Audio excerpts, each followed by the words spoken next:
이 말만은 안 하려고 했는데 차범근 결국 참다 못한 폭탄 발언에 축협 붕괴 초토화 띠긋. 차범근 전 감독은 29일 서울 종로구의 HW 컨벤션 센터에서 진행된 제36회 차범근 축구상 시상식을 마친 뒤 취재진과 만나 지금 에너지가 바닥났다. 매해 시상식 때 아이들을 보면 옛 생각이 나며 항상 울컥한다. 그런데 올해는 충격적인 사건 때문에 힘이 없다. 고 심경을 밝혔다. 차 전 감독은 독일에 처음 진출한 것이 46년 전인데 그때 경험했던 일이 한국 대표팀에서 발생하니 큰 충격을 받았다. 이제는 한국 축구계에서 내 임무가 끝났다고 생각했는데 어린 선수들의 교육에 대해 다시 생각하게 됐다. 면서 안타까워했다. 한국 축구는 올겨울 고대했던 아시안컵 실패 이후 힘든 시간을 보내고 있다. 손흥민, 토트넘, 김민재, 바이에른 뮌헨, 이강인, 파리 생제르맹 등 역대급 최강의 선수층을 자랑한 한국은 64년 만에 아시아 축구연맹 AFC 아시안컵 우승에 도전했다. 하지만 한국은 대회 내내 졸전을 펼쳤다. 힘겹게 오른 준결승전에서도 요르단을 상대로 단 한 개의 유효 슈팅도 때리지 못하는 최악의 경기력 끝에 0에서 2로 완패. 또다시 우승과 인연을 맺지 못했다. 대회 후에는 손흥민과 이강인이 대회 도중 충돌했다는 사실이 밝혀지면서 팬들은 더욱 충격을 받았다. A 대표팀의 어수선한 분위기가 계속 이어지는 가운데 대한축구협회는 아시안컵에서 선수단 관리 미흡과 전술적 부재를 보인 위르겐 클린스만 감독을 경질했다. 내용을 지켜본 차 전 감독은 축구계의 원로로 그동안 후진 양성에 나름 진심을 다했다고 생각했는데 역량이 부족했다. 어른으로서, 한 명의 축구인으로서 부끄럽다. 면서 시대가 바뀌는데 후배들을 제대로 교육하지 못한 선배의 책임감도 많이 느낀다. 답답하고 마음이 무겁다. 고 말했다. 안타까움을 솔직하게 밝혔으나 차 전 감독은 대한축구협회와 대표팀에 대해서는 말을 아꼈다. 차 전 감독은 대표팀에 대해 말들이 많다. 나도 상처를 많이 받았고 안타깝게 생각한다. 면서 지금 내가 대표팀에 관해 이야기하는 것은 바람직하지 않다. 다음 감독이 와서 대표팀 분위기를 수습해 대표팀이 정상으로 돌아왔으면 좋겠다. 고 말했다. 한국 축구가 어려움을 겪는 상황에서 차범근 전 감독은 유소년 육성에 더욱 힘을 쏟으며 바닥부터 수정할 계획이다. 차범근 전 감독은 축구 교실을 처음 할 때부터 인성과 지식을 쌓는 프로그램을 꿈꿨는데 이번 대표팀 내 사건은 내가 많은 것을 던져줬다. 면서 이번 위기가 유소년 육성을 다시 정립할 수 있는 기회라고 생각한다. 앞으로 더욱 앞으로 나서 유소년 육성의 중요성을 강조하겠다. 면서 어려서부터의 바른 교육에 대한 중요성을 한 번 더 강조했다. 2. 대충격, 세계 최고 명장 클롭 감독 은퇴 선언. 오늘로써 난 끝났다. 클롭 감독은 최근 독일 비르츠부르크에서 열린 국제감독 컨퍼런스에서 은퇴하겠다고 밝혔다. 그는 오늘부로 감독으로서의 나는 끝이다. 나는 충동적으로 결정하지 않았다. 진지하게 내린 결정이다. 나는 이미 세계 최고의 구단들을 지도해왔다. 며 은퇴하겠다고 밝혔다. 놀라운 결정이다. 클롭 감독은 현 시점 펩 과르디올라 맨체스터 시티 감독, 카를로 안첼로티 레알 마드리드 감독 등과 함께 세계 최고의 명장으로 분류되는 인물이다. 리버풀 사령탑 자리에서 내려온 후에도 수많은 영입 제안이 빗발쳤다. 리버풀에서 모든 에너지를 다 쏟은 클롭 감독은 안식년을 원한다면서 최소 1년 정도는 쉬고 싶다며 모든 제안을 다 거절했다. 클롭 감독이 안식년을 보낸 후에 다시 돌아올 것이라고 모든 축구팬이 예상하고 있었는데 클롭 감독은 갑작스럽게 은퇴를 선언했다.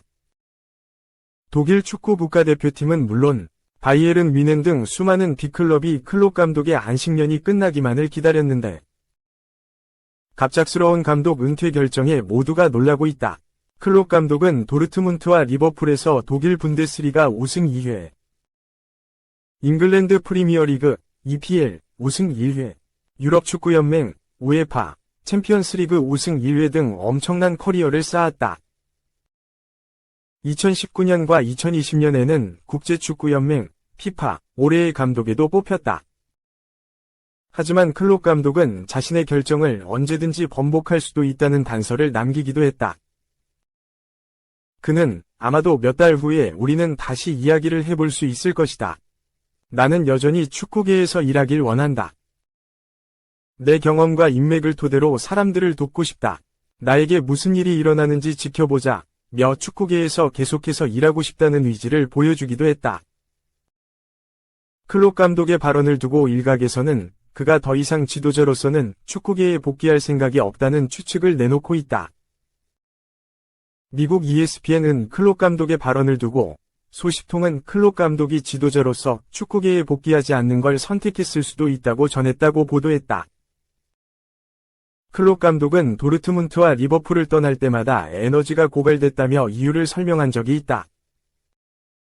자신이 맡은 구단의 성공을 위해 너무 많은 걸 쏟아내면서 큰 스트레스를 받았을 것이다. 클롭 감독이 굉장히 가족적인 인물이기도 하기에 앞으로는 가족에게 집중하고자 감독으로서는 축구계로 돌아오지 않는 걸 결정했을 수도 있다. 3. 최고 공격수 손흥민 vs 최고 수비수 김민재. 서울서 사상 첫 맞대결. 토트넘, 잉글랜드, 과 뮌헨, 독일, 은 오는 3일 오후 8시 서울 월드컵 경기장에서 열리는 2024 쿠팡 플레이 시리즈 2경기에서 격돌한다. 2022년에 이어 2년 만에 다시 한국을 찾은 토트넘은 28일 방한해 먼저 일정을 소화하고 있다. 지난달 31일에는 K리그 1 12개 팀 선수가 주축이 된 팀 K리그를 상대로 4에서 3승리를 거뒀다. 토트넘은 전반전에 주장 손흥민의 2골을 앞세워 3에서 0까지 앞서갔다. 팀 K리그는 외국인 선수가 주축이 된 후반전에 거센 반격을 가했다. 올 시즌 K리그 1득점 부문 1위 일류첸코, 34FC 서울가 2골을 터뜨리며 추격했다. 이후 토트넘과 팀 K리그는 한 골씩 주고받았다. 후반 22분 1 랭크쇼가 달아나는 골을 터뜨리자 후반 34분 오베르단, 29 포항 스틸러스, 이 환상적인 발리슛으로 K리그 자존심을 지켰다. 경기 후 안지 포스테코글루, 59, 토트넘 감독은 강도 높은 훈련 등 어려운 요소가 많았으나 좋은 경기를 했다고 돌아봤다. 그는 팀 K리그가 좋은 경기를 하며 어려움을 겪었다 라며 약 6만 3천 명이 팬이 왔는데 멋진 골이 나왔고 팬들에게도 좋은 선물을 한 것 같다. 첫날부터 많은 환대를 받았는데 축구를 통해 돌려준 것 같아서 기쁘다 라고 소감을 밝혔다. 손흥민 역시 K리그와 대표팀, 토트넘을 응원하는 팬들에게 고마움을 밝히며 정말 특별하고 행복한 하루를 만들어주셔서 진심으로 감사드린다 라고 흐뭇한 미소를 지었다. 1900년 창단한 뮌헨은 처음으로 한국을 찾았다. 뮌헨은 1일 오후 인천국제공항을 통해 입국했다. 먼저 한국에 들어와 있던 김민재가 마중 나왔다. 마누엘 노이어, 38, 토마스 뮬러, 35, 조슈아 키미히, 29, 저말 무시알라, 21 이상 독일 등 뮌헨 선수들은 공항에서 기다리던 팬들에게 사인을 해주며 화답했다. 손흥민과 김민재가 맞대결을 펼치는 건 이번이 처음이다. 대표팀에서는 늘 한솥밥을 먹었지만 클럽 소속으로는 만난 적이 없다. 한국 공격과 수비의 핵심인 두 선수의 첫 격돌이 서울에서 펼쳐진다. 손흥민은 김민재에 대해 말할 것도 없이 정말 좋아하는 수비수라며 대표팀에서도 유럽 무대에서도 상당히 장점이 많은 선수라고 엄지를 치켜세웠다. 맞대결에 대한 기대감도 빼놓지 않았다. 그는 김민재 선수와는 항상 같은 팀에서만 뛰었는데 상대로 만나는 것도 새로운 경험이 될 것 같다 라고 밝혔다.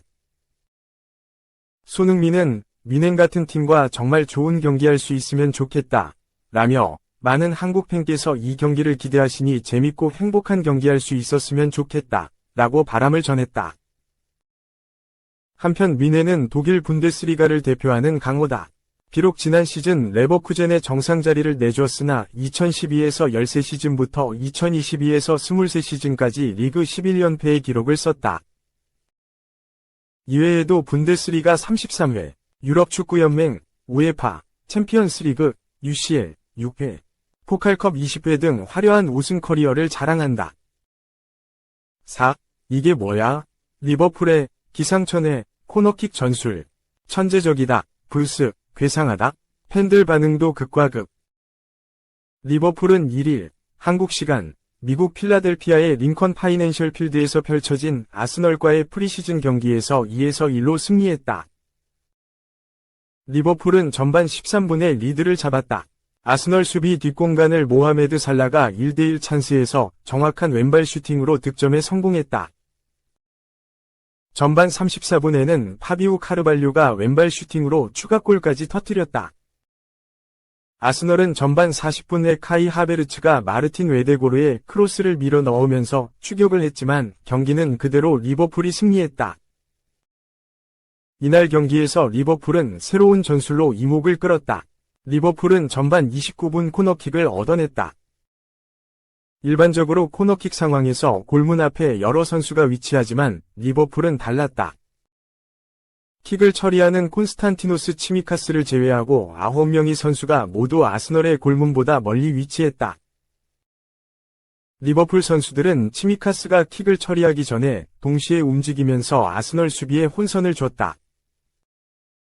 비록 골키퍼 차징 파울이 선언되면서 성공을 하지는 못했으나 일반적이지 않은 움직임의 아스널 수비도 순간적으로 당황하며 리버풀의 선수를 놓치는 장면이 발생했다. 다만 해당 장면을 본 팬들의 반응은 엇갈렸다. 영국 데일리 메일에 따르면 일부 팬들은 천재적인 전술이다. 영리한 방법이라고 칭찬했으나 괴상하다. 효율이 없다 등의 비판적인 의견도 존재했다. 리버풀은 다가오는 시즌부터 새로운 시대에 돌입한다. 2015년부터 지휘봉을 잡으며 리버풀의 영광을 되찾는 위르겐 클롭 감독이 팀을 떠났고 페이노르트의 아르네 슬롯 감독이 새롭게 부임했다. 클롭 감독은 리버풀의 홈구장인 안필드에서 펼쳐진 마지막 경기에서 직접 아르네 슬롯 감독을 위한 노래를 부르며 응원을 보냈다. 슬롯 감독 또한 리버풀 부임 후 클롭 감독으로부터 내가 리버풀을 맡아 기쁘다는 이야기를 들었다.